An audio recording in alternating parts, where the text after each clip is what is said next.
اسباب ہے، وہ اسباب کا پابند نہیں ہے، وہ اسباب کا محتاج نہیں ہے، اسباب اس کے محتاج ہے۔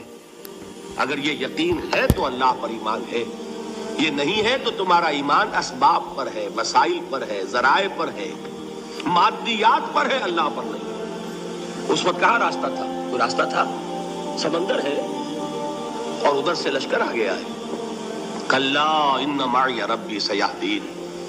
اب دیکھیے ایمان کہہ دینا آسان ہے، ہوا معکم اینما کنتم، جہاں کہیں بھی تم ہوتے ہو اللہ تمہارے ساتھ ہوتا ہے، لیکن اس کا یقین قائم ہو جائے تو زمین و آسمان کا فرق واقع ہو جائے۔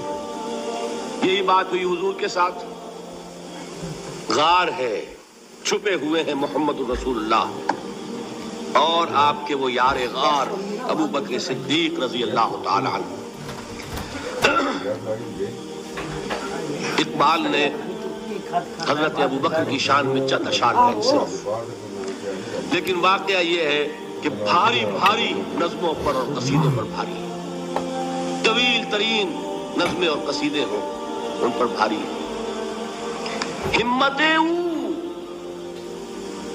ابو بکر کی ہمت جو ہے، کشت ملت را جو ابر، جیسے بارش سے کھیتی اپجتی ہے، ابو بکر کی ہمت اور عزیمت اس امت کو اسی طرح سینچنے والی ہے۔ ثانیے اسلام و غار و بدر و قبر، وہ دوسرے تھے اسلام میں، دوسرے پہلے کون تھے؟ انا اول المومنین، حضور فرماتے ہیں سب سے پہلا ایمان لانے والا میں، دوسرے ابو بکر۔ ویسے ہمارے ہاں یہ چلتا ہے اختلاف، حضرت علی پہلے ہیں کہ حضرت ابو بکر پہلے ہیں، لیکن اس میں بڑی خوبصورت تطبیق قائم کی ہے علماء نے اور بہت صحیح ہے۔ چار کے بارے میں فیصلہ ہی مت کرو کہ کون پہلے ہے، ان کی ایک عجیب تقسیم کر دی ہے۔ آزاد مردوں میں، بالغ مردوں میں سب سے پہلے ابو بکر، بچوں میں سب سے پہلے علی، خواتین میں سب سے پہلے خدیجہ، اور غلاموں میں سب سے پہلے زید ابن حارثہ۔ بڑی پیاری تقسیم ہے، یہ چاروں ہی پہلے ہیں، ہر ایک کے لیے اولیت ہے۔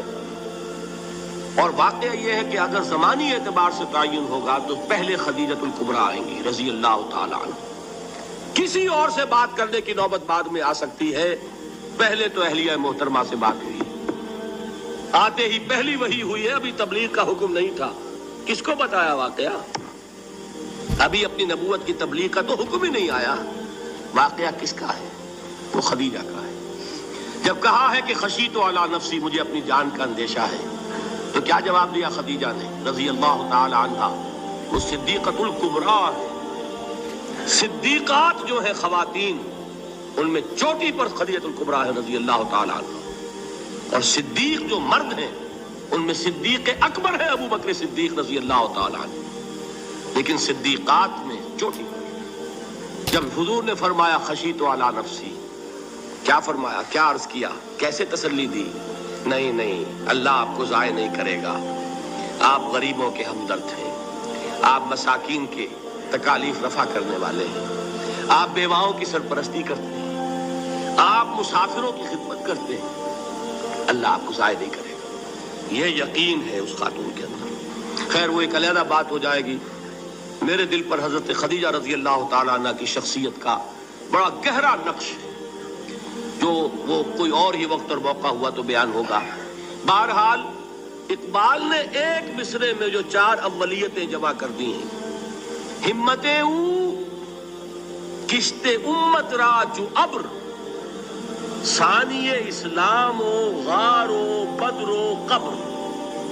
اسلام میں حضور کے بعد پہلے کون؟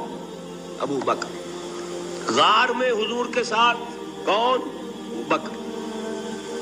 بدر کی رات اللہ کا رسول سربسجود، وہ جھاڑ، وہ گھاس پھوس کی جو جھوپڑی بنائی گئی تھی، اور وہاں تلوار ننگی لے کر پہرا دینے والا کون؟ ابو بکر۔ اور اس حجرہ عائشہ میں محمد کے بعد سب سے پہلے دفن ہونے والا کون؟ ابو بکر رضی اللہ تعالی عنہ صلی اللہ علیہ وسلم۔ وہ جو معاملہ میں سنا رہا تھا غار ثور کا، حضرت ابو بکر بھی حضور کے خیال سے لرز گئے ہیں. آپ کو یاد ہوگا کہ جا کر پہلے تمام جتنے سوراخ تھے انہیں بند کیا ہے. ایک سوراخ رہ گیا تھا جس کو بند کرنے کے لیے کوئی کپڑا نہیں تھا. وہاں اپنی ایڑی رکھی ہے. تب کہا ہے حضور سے تشریف لائیے, اور اپنے زانو پر حضور کو لٹایا ہے. اور وہاں کسی موذی جانور نے کاٹا ہے. حضور کی آنکھ لگ گئی تھی. اس وقت اس بل کے اندر جو بھی بچھو ہے کیا ہے واللہ عالم اس نے کاٹا ہے. اس کی تکلیف کی وجہ سے ابو بکر کی آنکھوں سے آنسو ٹپک گئے.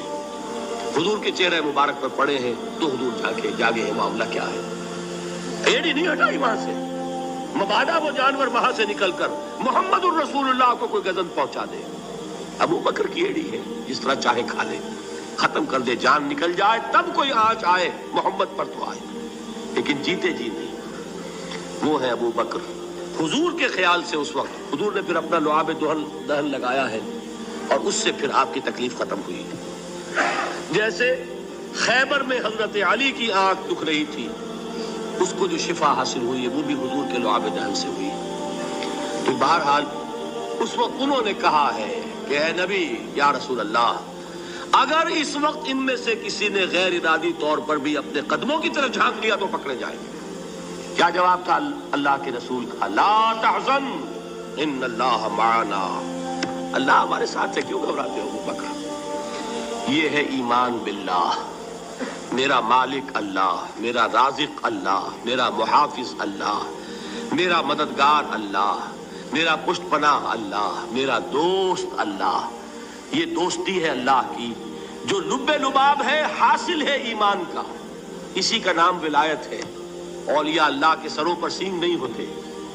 جس کے دل میں ایمان راسخ ہو چکا ہو وہی اللہ کا ولی ہے. جسے اللہ پر یقین ہو چکا ہے وہی اللہ کا ولی ہے.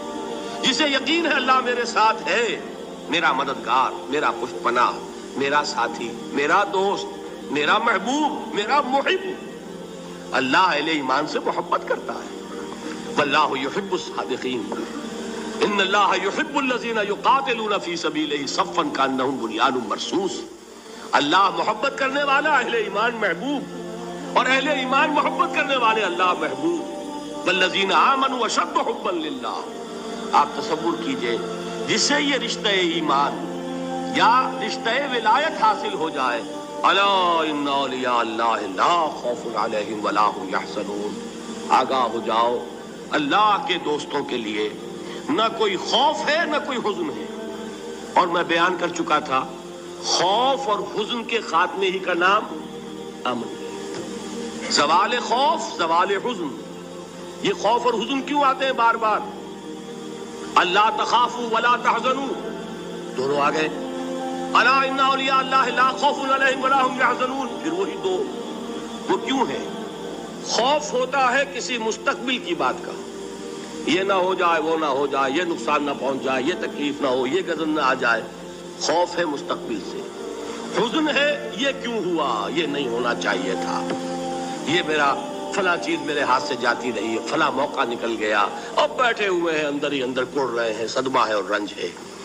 اور جو اللہ پر ایمان رکھتا ہے وہ جانتا ہے ما اصاب من مصیبت فی الارض ولا فی انفسکم الا فی کتاب من قبل ان نبرأها ان ذلک علی اللہ یسیر لکی لا تعصوا علی ما فاتکم ولا تفرحوا بما آتاکم واللہ لا یحب کل مختال فخور.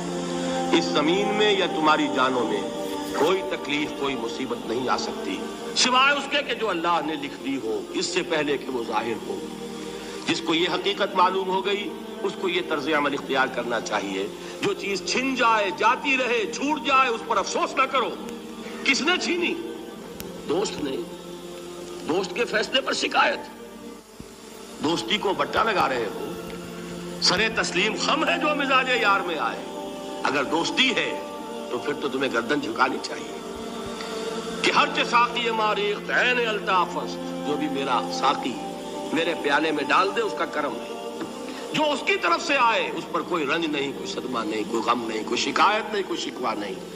اور جو ہوگا وہ اس کے اذن کے بغیر نہیں ہوگا, اور اس کا اذن ہوگا تو یقیناً میرے لیے خیر ہی خیر ہے, چاہے وہ ناگوار شے ہو, بظاہر مجھے اچھی نہ لگ رہی ہو، میری شارٹ سائٹڈنس میں مجھے وہ نظر آ رہی ہے کہ میرے لیے بری ہے، لیکن قرآن نے کہا ہے عسیٰ ان تکرہوا شیئا وہو خیر لکم وعسیٰ ان تحبوا شیئا وہو شر لکم واللہ یعلم وانتم لا تعلمون۔ ہو سکتا ہے تم کسی چیز کو ناپسند کرو، درحال ہے کہ اسی میں تمہارا خیر ہو، اور ہو سکتا ہے تم کسی چیز کو پسند کرو، درحال ہے کہ اس میں تمہارا شر ہو۔ اللہ جانتا ہے، تم نہیں جانتے۔ جب مجھے یہ بات معلوم ہو گئی، میں نے اپنا معاملہ اللہ کے حوالے کیا۔ سپردم بے تو مایا خیش راہ تو دانی حساب کم و بیش راہ، اے رب جو تو چاہتا ہے وہ ہو۔